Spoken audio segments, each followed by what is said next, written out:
Hello everyone, welcome back to my YouTube channel Vigyan Zone. Today we are going to start class 8th chapter number 1 that is crop production and management. Okay, सबसे पहले हम लोग ये चीज देखते हैं कि क्रॉप होती क्या है, क्योंकि टाइटल हम लोगों का क्रॉप है. क्रॉप होती क्या है, हमें क्या नीड है उसकी, इन सब चीजों के बारे में बात करते हैं. जब हम लोग एक ही तरह के पौधे को या एक ही तरह के प्लांट को एक पूरे लार्ज नंबर ऑफ फील्ड के अंदर ग्रो कर देते हैं, उससे हम लोग क्रॉप कहते हैं कि वो उस पर्टिकुलर चीज की क्रॉप है. सपोज एक हम लोगों का लैंड है, 1 एकड़ की लैंड है, जस्ट फॉर एन एग्जांपल. तो उस लैंड के ऊपर हम लोगों ने पूरी लैंड पर वीट को ग्रो कर दिया, वीट के प्लांट्स को ग्रो कर दिया. तो उससे हम लोग पूरी 1 एकड़ की जो लैंड है, जिसके अंदर बहुत ज्यादा अमाउंट में, बहुत बड़ी लैंड पर जब बहुत ज्यादा अमाउंट में हम लोग प्लांट्स को ग्रो करते हैं एक तरीके के, तो उसे क्रॉप कहा जाता है. ओके, डेफिनेशन हम लोग लिखेंगे. उससे पहले ये चीज देखते हैं, खाना एक तरीके से जो हमारी क्रॉप्स ग्रो हो रही हैं, डिफरेंट डिफरेंट टाइप्स की, पैडी, मेज, वीट, इस सब की हम लोगों की क्रॉप्स ग्रो होती हैं.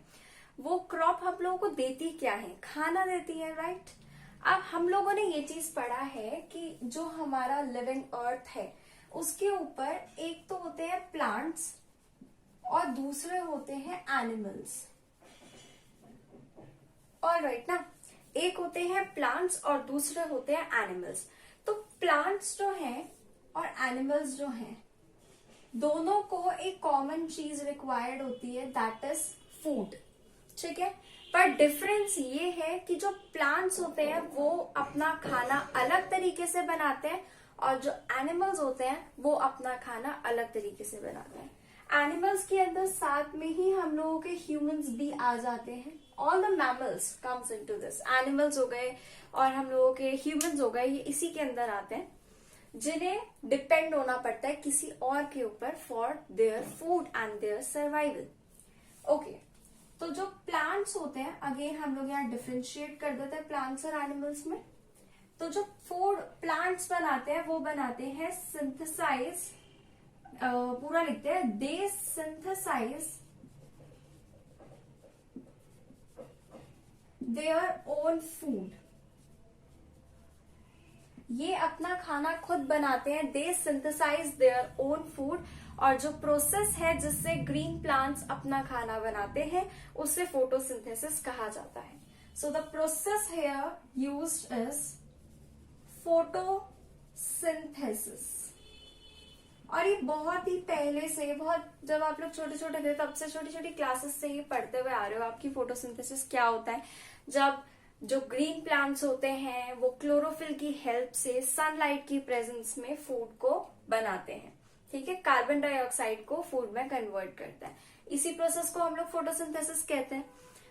पर यहाँ पर जो एनिमल्स या ह्यूमंस जो होते हैं, उन्हें खाना के लिए किसी और के ऊपर डिपेंड होना पड़ता है, वो अपना खाना खुद नहीं बना सकते. So they depend on plants for their food. ठीक है, अब एनिमल्स या ह्यूमंस जो होते हैं वो डिपेंड होते हैं प्लांट्स के ऊपर for their food and for their survival. ठीक है, अब वो लोग क्या खाते होंगे? प्लांट के प्रोडक्ट्स. प्लांट प्रोडक्ट्स का लार्ज नंबर में यूज होता है. अब चाहे वो डिफरेंट डिफरेंट वेज में हो सकता है, जरूरी नहीं है सारे ही प्लांट प्रोडक्ट्स खाने में ही कंज्यूम किए जाते हैं, पर वैसे भी बहुत सारे यूज होते हैं, बहुत सारे पर्पसेस के लिए प्लांट्स के प्रोडक्ट्स को यूज किया जाता है. ऑलराइट, तो यहाँ पर प्लांट्स के जो प्रोडक्ट्स हैं उनकी हम लोग जो बात कर रहे हैं वो मेनली है फ्रूट्स एंड वेजीज. ओके, तो ये यूज करते हैं एनिमल्स और ह्यूमंस अपना पेट भरने के लिए. एनिमल्स कुछ जो होते हैं, जो हमारे कार्निवोरस या ओमनिवोरस एनिमल्स होते हैं, वो क्या करते हैं, वो एक दूसरे को भी खा लेते हैं. दैट मीन्स कि वो फ्लैश को भी खा लेते हैं. जो उनसे छोटे एनिमल्स होते हैं उनको किल करके दे ईट. ओके, अब बात आती है कि सारा क्वेश्चन तो यहाँ पर फूड का आ रहा था. फूड चाहिए क्यों?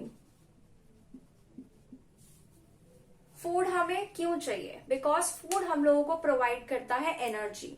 अब एनर्जी क्यों चाहिए? देखो, फूड हम लोगों को प्रोवाइड करता है एनर्जी। अब अगर हम लोग बात करें तो वाई एनर्जी, हमें एनर्जी भी क्यों चाहिए? बताओ भाई।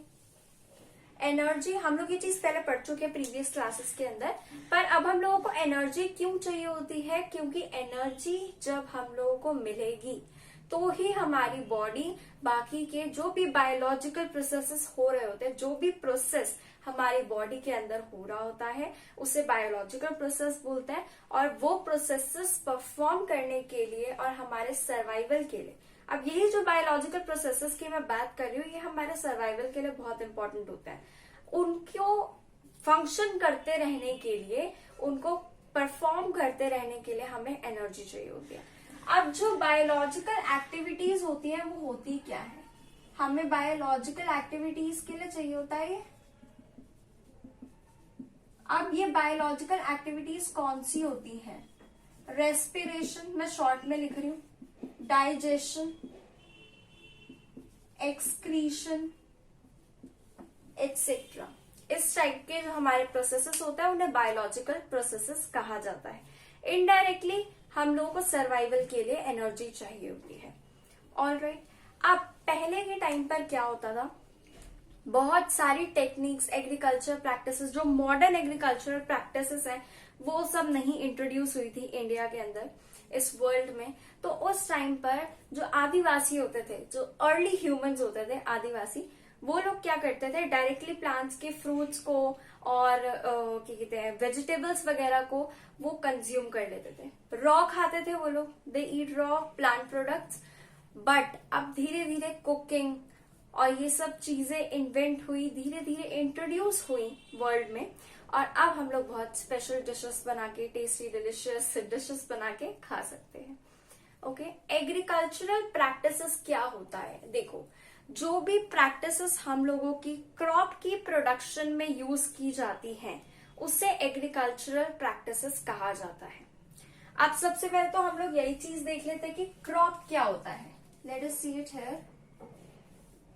हम लोग यहाँ पर बात कर रहे हैं क्रॉप की। When plants of same kind are cultivated on a large land, उसे हम लोग क्रॉप कहते हैं। जब प्लांट्स, हम लोग के एक ही तरीके के प्लांट्स को कल्टीवेट किया जाता है लार्ज लैंड के ऊपर, उसको हम लोग क्रॉप बोलते हैं। ओके, अब हमारे इंडिया की अगर हम लोग बात करें तो इंडिया में आप लोग जगह जगह पर जाओगे, या फिर वर्ल्ड की हम लोग बात करते हैं तो उसमें जगह जगह पर जब हम जाते हैं डिफरेंट प्लेसेस पर, तो हमें वहां पे टेम्परेचर, एटमॉस्फेयर, वेदर बहुत डिफरेंट मिलता है। इवन इंडिया इतनी डाइवर्स कंट्री है कि यहाँ पर हम लोग इंडिया में ही डिफरेंट स्टेट्स में, सिटीज में ट्रेवल करते हैं तो आपको बहुत डिफरेंस मिलता है वेदर में, क्लाइमेट में। ठीक है, और जो मेजर इम्पैक्ट पड़ता है क्रॉप्स के ऊपर, वो वेदर और क्लाइमेट और टेम्परेचर का ही होता है। तो ये तीनों चीजें, वेदर, क्लाइमेट एंड टेम्परेचर, ये तीनों चीजें बहुत इंपॉर्टेंट रोल प्ले करती हैं क्रॉप प्रोडक्शन में, एग्रीकल्चरल प्रैक्टिसेस में। ऑलराइट, अब यहाँ पर इंडिया में बहुत ही डाइवर्स कंडीशंस मिलती हैं हम लोगों को एटमॉस्फेयर में, एनवायरमेंट की, और उसी की वजह से बहुत ही डाइवर्स नंबर में क्रॉप्स भी ग्रो होती हैं। जितनी क्रॉप्स इंडिया में ग्रो होती हैं वो शायद ही कहीं और होती होगी। क्यों? क्योंकि इंडिया में डाइवर्स क्लाइमेटिक कंडीशंस प्रोवाइड होती हैं, और उसी की वजह से डाइवर्स नंबर ऑफ डाइवर्स में क्रॉप्स भी हम लोगों को ग्रो करने को मिल जाती हैं। ओके, अब सीजन्स के बेसिस पर जो क्रॉप्स होती हैं वो 2 टाइप्स की होती हैं। I am going to erase the board and then we will talk about this. Okay, so seasonal basis पे 2 टाइप्स की क्रॉप्स होती है। The first one is kharif and the second one is rabi crops. Okay, तो हम लोग सबसे पहले बात करते हैं खारिफ क्रॉप्स के बारे में। ये हम लोगों की ग्रो होती है रेनी सीजन में, रेनी सीजन में ग्रो होती है हम लोगों के खारिफ क्रॉप्स। और ये जो सीजन आता है हमारा रेनी सीजन इंडिया के अंदर, that is approximately from June to September. So in India June to September, okay. और इसके अलावा जो एग्जाम्पल्स हैं हम लोगों के खारिफ क्रॉप के अंदर, वो आते हैं हम लोगों के पैडी, मेज, सोयाबीन एटसेट्रा। तो यही चीज हम लोग यहाँ पर लिख देते हैं। एग्जाम्पल्स हैं हम लोगों के यहाँ पर पैडी, मेज, सोयाबीन एटसेट्रा। और भी होते हैं, ऐसा नहीं है सिर्फ इतना ही होता है, पर these are the basic examples that you have to remember, okay. Next आता है हम लोगों का second, that is rabi crops. ये हम लोगों की ग्रो होती है विंटर सीजन में। विंटर सीजन में हम लोगों की ग्रो होती है राबी क्रॉप्स। और इन इंडिया जो ये सीजन होता है ये अप्रोक्सीमेटली अक्टूबर टू मार्च होता है, ओके। एंड एग्जाम्पल की अगर हम इसकी बात करें तो groundnut, linseed, mustard etcetera, ये एग्जाम्पल्स आते हैं हम लोगों के राबी क्रॉप्स के। अब हम लोगों ने देखा कि रेनी सीजन में भी कुछ ग्रो हो रहा है, विंटर सीजन में भी कुछ ग्रो हो रहा है, पर समर सीजन में क्या होता है, उसमें कोई क्रॉप ग्रो नहीं होती। तो बाकी की बहुत सारी वेजिटेबल्स, वेजीज और पल्सेस जो होते हैं वो ग्रो होते हैं समर सीजन में।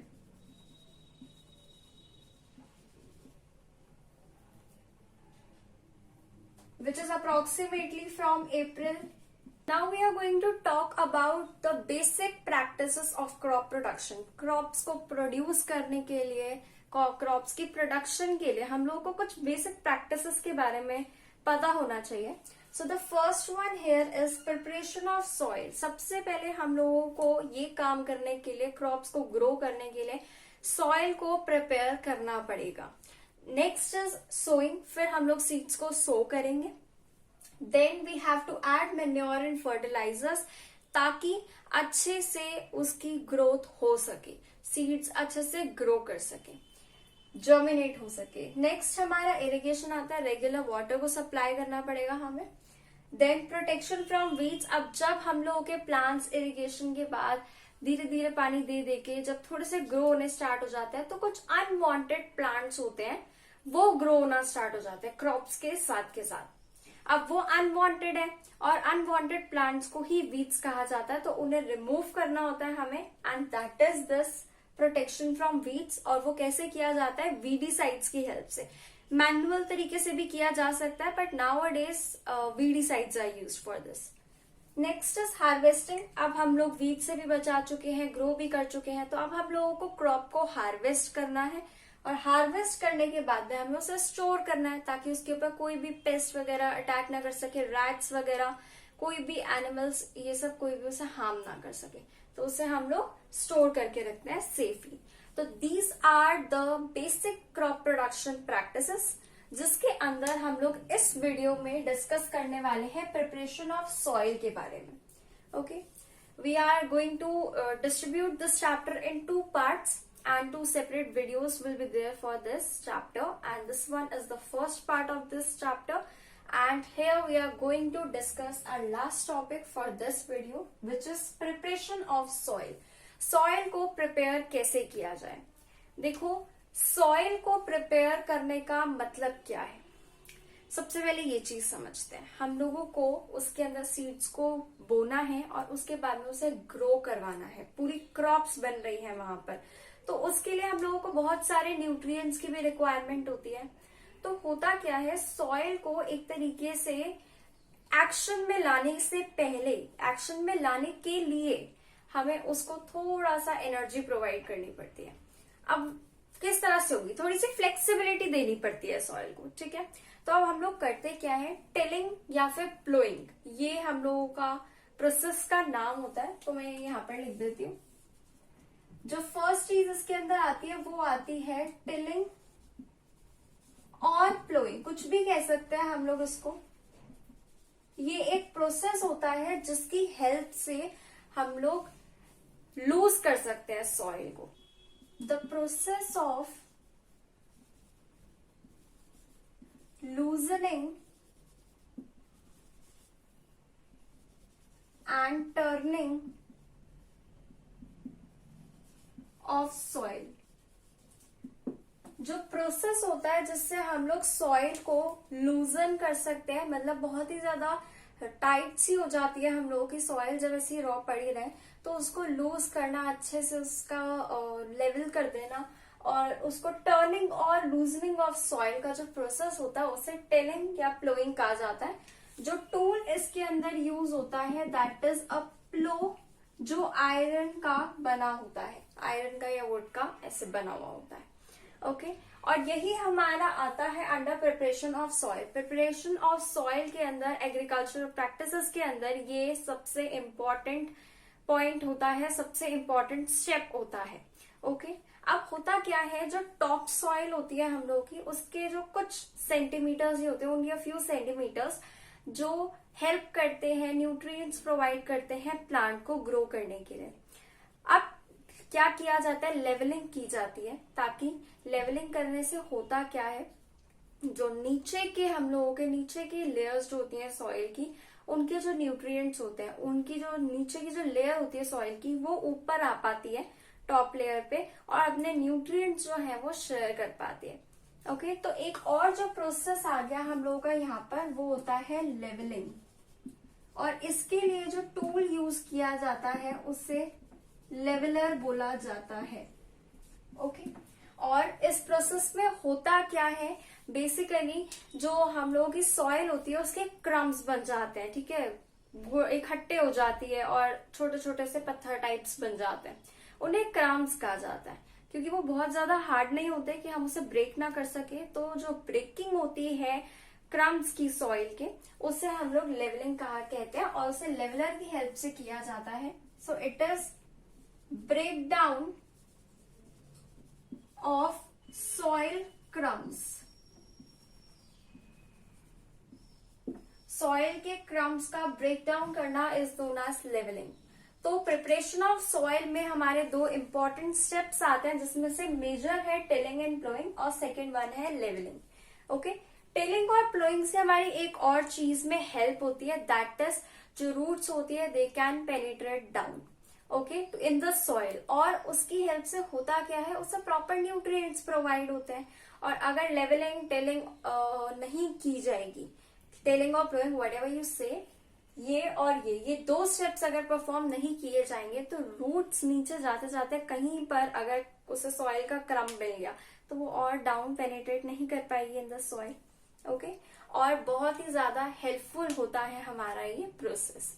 अब हम लोग बात करते हैं अर्थवॉर्म्स के बारे में। एक्चुअल में होता क्या है, जब हम लोग टिलिंग करते हैं ना, तो उसकी हेल्प से क्या होता है, बहुत इजी हो जाता है मैन्योर्स वगैरह का भी नीचे तक जाना, रूट्स का नीचे तक जाना, न्यूट्रिएंट्स को एब्जॉर्ब करना, और इसी के साथ साथ कुछ कुछ जो हेल्पफुल होती हैं माइक्रोब्स, वो भी ग्रो हो पाते हैं वहां पर।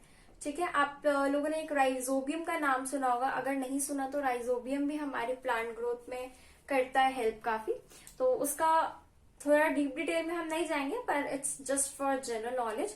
और इसी तरह एक हम लोगों का अर्थवॉर्म होता है जो हेल्प करता है, जिसे फार्मर्स फ्रेंड कहा जाता है। ये एग्जैक्टली एनसीईआरटी का क्वेश्चन है, ये एनसीईआरटी से आपका क्वेश्चन बन सकता है कि why are earthworms known as farmers friend. जो अर्थवॉर्म होते हैं उन्हें फार्मर का फ्रेंड क्यों कहा जाता है, इसके पीछे एक रीजन है। Firstly I think I need to erase the board and then we will continue. Okay so the question is कि अर्थवॉर्म जो है वो फार्मर का फ्रेंड क्यों कहलाता है।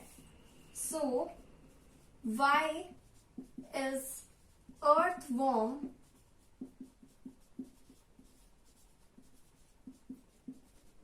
known as farmers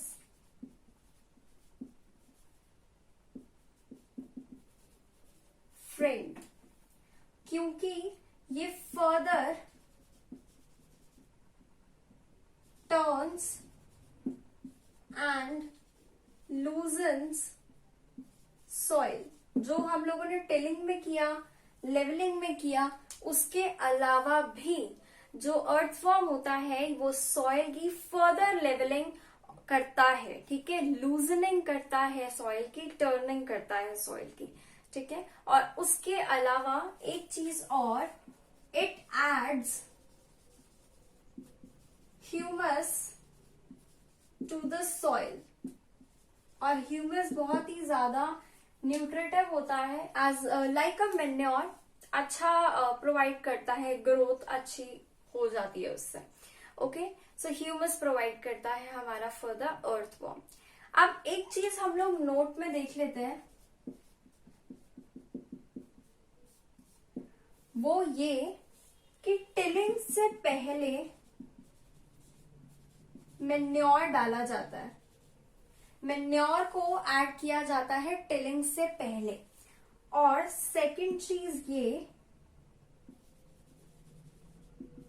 सोइंग से पहले जो सेकंड स्टेप है हम लोगों का, सेकंड बेसिक प्रैक्टिस है क्रॉप प्रोडक्शन की, वो सोइंग से पहले मॉइस्चराइज किया जाता है, या ये कह सकते हैं कि मॉइस्चर ऐड किया जाता है सॉइल में, ताकि इजीली हम लोग सो कर सके सीड्स को, जितना अंदर तक सीड को सो करना चाहते हैं। Okay, so this was it about this part of the chapter. I hope you all like this. Like, subscribe and share to my YouTube channel. Thank you so much.